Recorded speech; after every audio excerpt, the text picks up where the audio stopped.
vamos para mais uma aula. Hoje a aula 5. O assunto de hoje que nós vamos abordar é sobre os tempos cirúrgicos.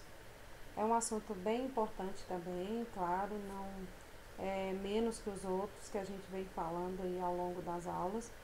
E eu vou passar para vocês o material, como sempre, compartilhando com vocês e me colocando à disposição de todos. Então vamos lá, aula 5. Os tempos cirúrgicos ou operatórios. Os tempos cirúrgicos são procedimentos ou manobras consecutivas realizadas pelo cirurgião desde o início até o término da cirurgia.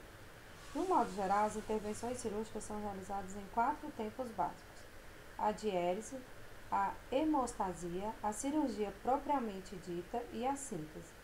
Algumas vezes, apenas um tempo cirúrgico pode estar presente, como, por exemplo, na abertura de um abscesso ou na sutura de um corte ocasionado acidentalmente. Então, aqui quer dizer o seguinte, que, de um modo geral, existem 4 tempos básicos durante um procedimento cirúrgico, mas não quer dizer que ele vai acontecer em todas as cirurgias. A diérese, que significa dividir, cortar, separar, é a separação dos planos anatômicos ou dos tecidos para possibilitar a abordagem de um órgão ou região, cavitária ou superfície. É o rompimento da continuidade dos tecidos. Ela pode ser classificada em mecânica ou física, né? Então,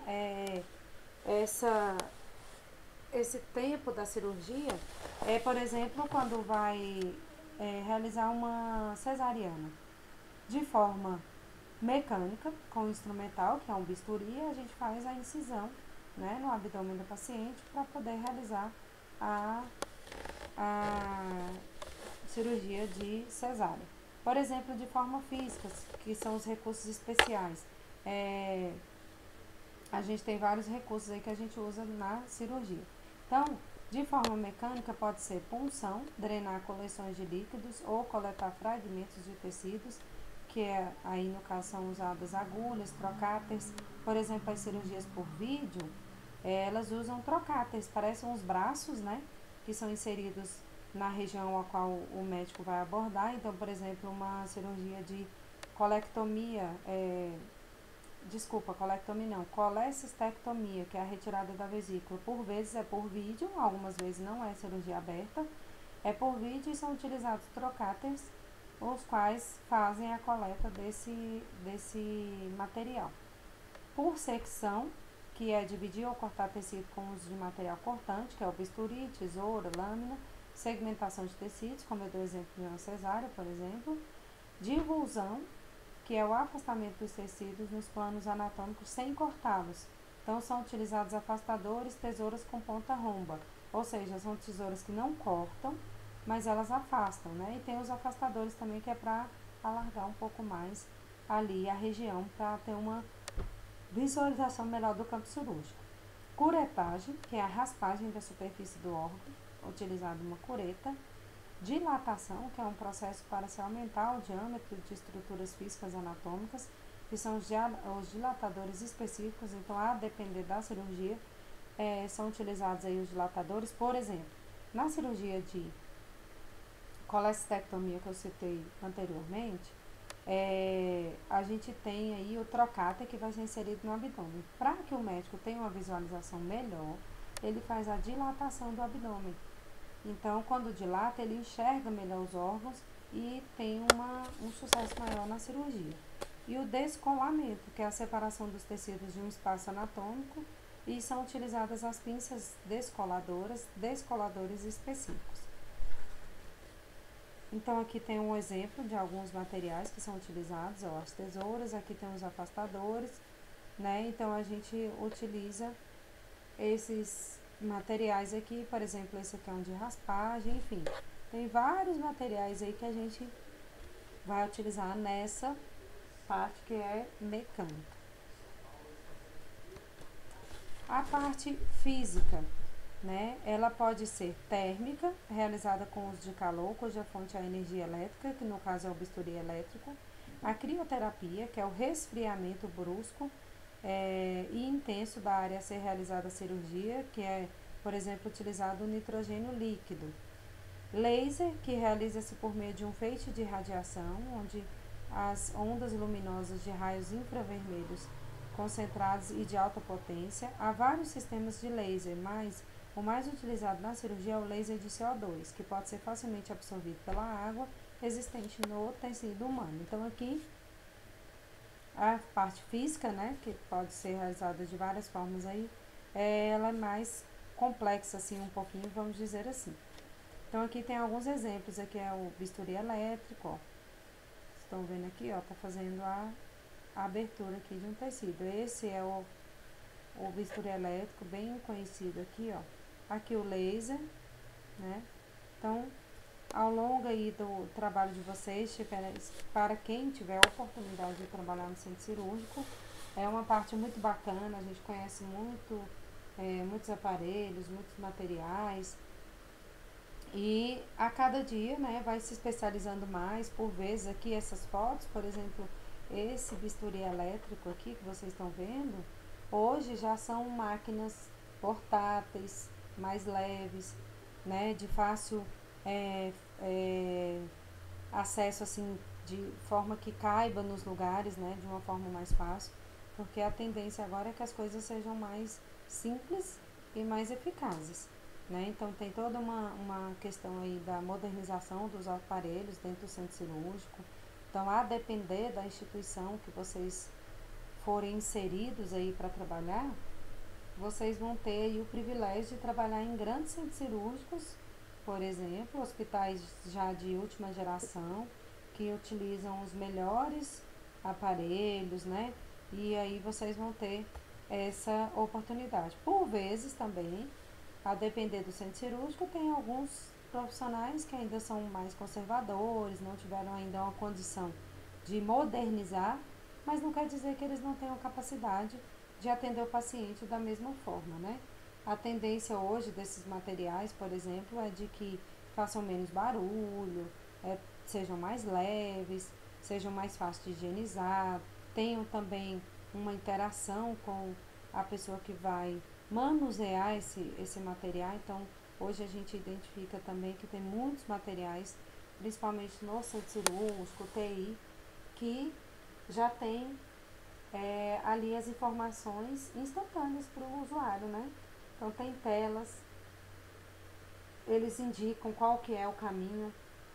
Então, se você quer utilizar para determinada coisa ali, a própria máquina vai indicar qual que é o passo a passo, o que precisa utilizar, enfim. Tem é vasto aí o mercado com esses materiais que são utilizados aí para realizar essas cirurgias. Um outro tempo da cirurgia é a hemostasia. Hemo vem de sangue, né, da palavra sangue, e stasis, que quer dizer deter. Ou seja, é um processo pelo qual se previne, detém ou impede o sangramento. Pode ser feito por meio de pinças de vasos, ligadura de vasos, eletrocoagulação e a compressão. Ou seja, fez a incisão cirúrgica, teoricamente e obviamente vai ter um sangramento. Então, cabe ao profissional optar por esses materiais, os quais vão ser utilizados para estancar esse sangue, para deter esse sangramento. Tem a hemostasia prévia, preventiva ou pré-operatória. Ela pode ser medicamentosa ou cirúrgica. A medicamentosa ela é baseada nos exames laboratoriais. Então, o que ocorre? O paciente ele passa por uma avaliação pré-operatória, normalmente ele é atendido pelo anestesista e pelo cirurgião, e esses profissionais fazem aí uma análise desse paciente, pedem exames, e dentro desses exames pré-operatórios, gente, vocês vão ver, é muito comum e até obrigatório que o paciente, a depender da cirurgia que ele vai fazer, ele faça aí um exame de coagulação. Por quê? A depender do quadro do paciente, se o paciente for um portador de alguma doença circulatória, ele já faz uso de anticoagulante. Então, baseado nos exames laboratoriais, o médico vai verificar se esse paciente tem que suspender a medicação ou, o contrário, entrar com alguma medicação, certo? E a hemostasia cirúrgica tem a finalidade de interromper em caráter provisório, o fluxo de sangue para a ferida cirúrgica para prevenir ou diminuir a perda sanguínea. Tem os garrotes pneumáticos, faixa de Smart. Então, esses são os recursos aí dentro da hemostasia cirúrgica. A gente tem a hemostasia temporária, que ela é feita durante a intervenção cirúrgica para deter ou impedir temporariamente o fluxo de sangue no local da cirurgia, por compressão, né, a compressão por instrumentais, pinças, aplicação de medicação ou uso de hemostático. E a hemostasia definitiva, que é a obliteração do vaso sanguíneo em caráter permanente. No caso, ele pode ser suturado, pode ser utilizado um bisturi, que é a eletrocoagulação, laqueadura ou uso de hemostático. O outro tempo que a gente tem aqui nas cirurgias é o tempo da cirurgia propriamente dita, ou a exérese. O que é isso? Então, a gente fazendo aqui um filme do que a gente já ouviu, que é o tempo 1 e 2, o paciente entra em centro cirúrgico, é realizado o primeiro passo, né, o primeiro tempo, que vamos dizer assim, o momento em que corta o paciente, né? Então, a depender da cirurgia, vai ter ali a incisão cirúrgica. Depois, tem a parte que tem que estancar o sangue, parar aquele fluxo sanguíneo para que o paciente não tenha nenhuma consequência maior, né? Não precisa de uma transfusão, por exemplo. E o passo 3 é a cirurgia propriamente dita, que a gente chama também de exérese, que é o tempo cirúrgico fundamental, onde efetivamente é realizado o tratamento cirúrgico e é o momento em que o cirurgião realiza a intervenção cirúrgica no órgão ou no tecido desejado, visando o diagnóstico ou o controle ou a resolução da intercorrência, reconstituindo a área, procurando deixá-la de forma mais fisiológica possível. Então, por vezes, até a gente tem aí algumas questões no centro cirúrgico, os quais os acompanhantes dos pacientes, eles tendem a ficar nervosos, ansiosos, fora da sala de cirurgia, né? Eles às vezes citam, nossa, mas entrou aí já tem tanto tempo e ainda não acabou a cirurgia? Não. Por quê? Para vocês terem uma ideia, o paciente vai no pré-operatório, o paciente é admitido, o paciente é encaminhado para a sala, chega na sala cirúrgica, esse paciente vai passar pelo momento de asepsia, degermação, dependendo da região da cirurgia. Posteriormente, vem o anestesista para realizar a anestesia. Depois, né, às vezes, dependendo, esse paciente precisa de uma sonda, algum exame inicial de imagem, até que se chegue no momento mesmo, onde o médico vai manusear aquele paciente mesmo, vai realizar a cirurgia, já passaram-se aí às vezes até de 30 a 40 minutos. Então, quando a gente está envolvido no centro cirúrgico, a gente entende o porquê do paciente demorar tanto, às vezes, num centro cirúrgico, né?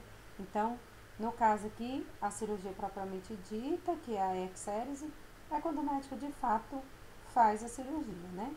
E tem o tempo em que a gente chama de síntese cirúrgica, que é a junção, a união. É o momento de aproximar ou coaptar as bordas de uma lesão, com a finalidade de estabelecer a continuidade do processo de cicatrização. É a união dos tecidos. O resultado da síntese será mais fisiológico, quanto mais anatômica for a diérese, ou seja, a separação. Então, lá no início, quando o profissional realiza a diérese, que é a separação do tecido, é extremamente importante que esse profissional tenha capacidade e conhecimento suficiente para não lesionar aí a pele, né, para não ter muito problema na hora da cicatrização, porque quanto menor a incisão, menos sutura, menos problemas posteriores. A gente sabe que tem cirurgias abertas que tem muita sutura, que não tem como, mas hoje os médicos trabalham no intuito de preservar, né, mais a integridade da pele, a saúde do paciente. Então, a depender do profissional, por vezes, por exemplo, numa cirurgia de cesariana, às vezes o médico faz um corte mínimo, que é para a mãe não ter ali uma consequência, não ficar com nenhum problema de autoestima, né, com vergonha, alguma coisa assim do tipo. E aí o médico faz a incisão, quanto menor, melhor. Aí dentro da síntese cirúrgica, né, a gente tem aqui os tipos. Então, tem a síntese cruenta, que é a coaptação, aproximação, união do tecido realizada por meio de sutura permanente ou removida. São utilizados instrumentos apropriados, que são as agulhas de sutura, os fios e etc. Então, aí tem uma gama aí de fios, tipos de agulha, para que faça essa aproximação do tecido. Tem a incruenta, que é a aproximação do tecido, a união das bordas é feita por meio de gesso, adesivo ou atadura. Tem a imediata, que é a coaptação ou união das bordas da incisão. Ela é feita imediatamente após o término da cirurgia. Tem a mediata, que é a aproximação dos tecidos das bordas. Ela é feita após algum tempo de incisão, algum tempo depois da lesão. Então, por vezes, tem algumas cirurgias ou algum procedimento que ele é realizado e não pode fechar aquele lugar ali da cirurgia. Então, tem que aguardar, tem que ter todo um cuidado para que a gente garanta aí que essa cirurgia vai ser de sucesso, né? Que o paciente não tenha nenhuma consequência. Tem a completa, que é a coaptação, a aproximação, união dos tecidos, ela é feita em toda a dimensão e extensão da incisão cirúrgica. E a incompleta, que é a aproximação dos tecidos, não ocorre em toda a extensão da lesão e mantém-se uma pequena abertura para a colocação de um dreno. Por exemplo, se vocês tiverem a oportunidade de acompanhar uma cirurgia cardíaca, normalmente tem um dreno e tem também, às vezes, um marca-passo, que é instalado ali no tórax do paciente para um acompanhamento, né? Então, a gente vê muito e coloca em prática esses nomes aí que a gente vai aprendendo ao longo da nossa caminhada aí dentro das instituições hospitalares, certo? O processo mais comum de síntese é a sutura, né? Então, maioria das vezes, né, a depender aí do procedimento cirúrgico, a gente vê que o médico, né, os profissionais, os cirurgiões, eles utilizam a sutura. Muitos profissionais são famosos até, né? Nossa, aquele profissional, médico, cirurgião que me operou, ele fez uma sutura assim que não tem nenhuma cicatriz, ficou assim perfeito. Então, normalmente esses médicos usam as suturas e realizam aí essa união aí da pele do paciente, né? Então, as suturas, elas podem ser temporárias, quando há necessidade de remover os fios cirúrgicos da ferida após o fechamento ou aderência das bordas dela. Hoje, a gente vê muito materiais os quais o próprio organismo expulsa, né? Então, os pontos, assim, bem pejorativamente falando, eles caem, né? E aí não precisa o paciente voltar, mas, por exemplo, a depender do que foi feito, por exemplo, cirurgias ortopédicas, onde normalmente usam-se aí pinos, hastes, por vezes, e em quase total maioria dessas cirurgias, a gente utiliza aí a sutura temporária, certo? Definitiva ou permanente, quando os fios cirúrgicos não precisam ser removidos, pois permanecem encapsulados no interior dos tecidos, por exemplo, a cirurgia cardiológica. A cirurgia cardiológica, né, que está aí o rol, normalmente a gente já pensa no coração, mas por vezes é na circulação. Quando a gente opera, por exemplo, o coração, internamente tem toda a sutura, principalmente porque esse osso aqui, né, gente, entre os seios, ele é chamado de externo, ele é aberto, então internamente tem que fechar todas as camadas de pele para que esse tecido fique bem aderido. Então, isso é uma sutura definitiva ou permanente. Aqui tem um exemplo de sutura, tem aqui o médico profissional aí fazendo a sutura, né, fechando essa incisão cirúrgica, e a depender das cirurgias tem os pontos, né, que eles dão, uns chamam de ponto plástico, outro, enfim, tem vários tipos, né? Então tem também envolvido aí nesse processo o fio sutura ideal, né? Ele tem que ter baixa reação tecidual, não ser carcinogênico, não favorecer início. O que é carcinogênico? Voltando assim, que possa, após estudo e análise, ser aí um material que cause câncer, né? Não favorecer início ou manutenção da infecção, manutenção das integridades da sutura até a fase proliferativa da cicatrização e baixo custo. Então, envolve várias questões e que a gente precisa manter, né, tomar todo o cuidado aí com os fios de sutura. Escolha do fio. Ao se escolher o fio ideal para cada tipo de tecido ou região, deve-se observar as seguintes características: o tipo de tecido a ser suturado, a localização do tecido, a espessura do tecido, o tamanho da incisão, o tempo necessário para a cicatrização, se há tensão sobre o tecido, então, né, claro, dependendo da região, a gente acaba movimentando mais. Condições clínicas e características do paciente, então a idade, o estado nutricional, as doenças, isso tudo envolve também na escolha do fio. Por exemplo, os pacientes diabéticos que têm uma dificuldade maior de cicatrização, né? Então tem todo um questionamento aí a se fazer. E a preferência do cirurgião. O cirurgião, por vezes, ele trabalha só com um tipo de fio, é um cirurgião, a gente vê assim, cirurgiões gerais, mas normalmente a gente tem os cirurgiões específicos, né? Então, para as cirurgias dele, a equipe de enfermagem acaba se envolvendo de uma forma que ela sabe qual tipo de sutura, ela sabe tudo que esse médico prefere trabalhar, né? E quanto à classificação, né?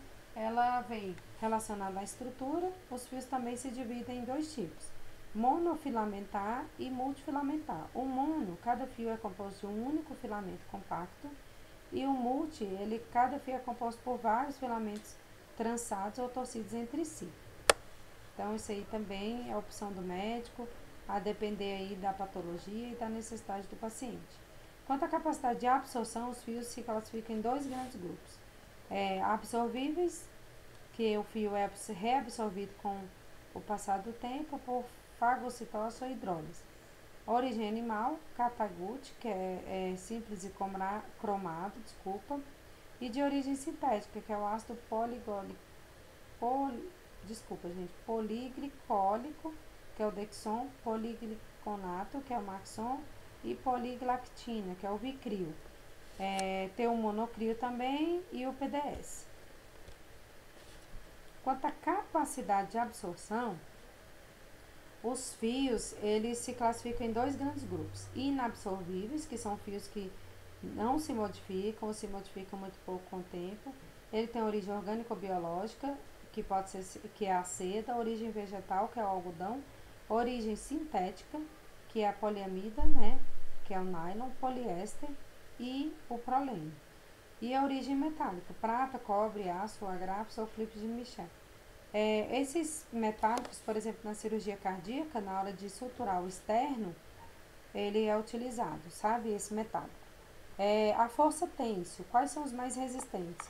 Os inabsorvíveis e absorvíveis. Aço, né, aqui é mais ou menos um resumo do que a gente estava falando, e o de algodão é o menos resistente, tá? Voltando um pouquinho aqui na questão do bisturi elétrico, ele tem uma finalidade de promover a eletrocoagulação e eletrodissecção. Ele consiste na oclusão dos vasos sanguíneos e linfáticos através da retração dos tecidos, ou seja, é importante ainda que se use o bisturi elétrico nas cirurgias. Ele tem uma característica importantíssima, que é na hora de cauterizar, né, ali o fechamento da cirurgia, então a chance de ter uma recuperação mais eficaz, né, e garantindo aí a segurança ao paciente.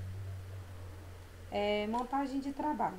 O bisturi elétrico exige uma base de trabalho específica, tá, gente? Então, quando vai posicionar o paciente, esse paciente for utilizar o bisturi elétrico, ele tem um carrinho, o qual tem a fiação toda, né? E tem um cabo ativo que está conectado o eletrodo a esse cabo, que a gente chama de caneta. E aí, tem um outro cabo, que é o de retorno, que está acoplado a uma placa de bisturi, que a gente chama, que deve ser posicionada no paciente, por vezes, e em grande maioria ela é posicionada na região glútea, porque tem uma camada maior de musculatura, e aqui às vezes no trapézio, nas costas. Então é colocado essa placa de bisturi para que tenha o equilíbrio, e na hora que o médico utilizar o eletrodo ativado, que é a caneta, não tenha nenhum problema com o paciente e chegue a dar um choque. O bisturi elétrico tem várias vantagens, ele corta e cauteriza, então a chance aí de sangramento é bem menor. Ele às vezes, ia depender do profissional que está utilizando, ele tem uma precisão muito bacana, então é interessante que vocês conheçam, né, esse dispositivo aí para que o paciente tenha conforto.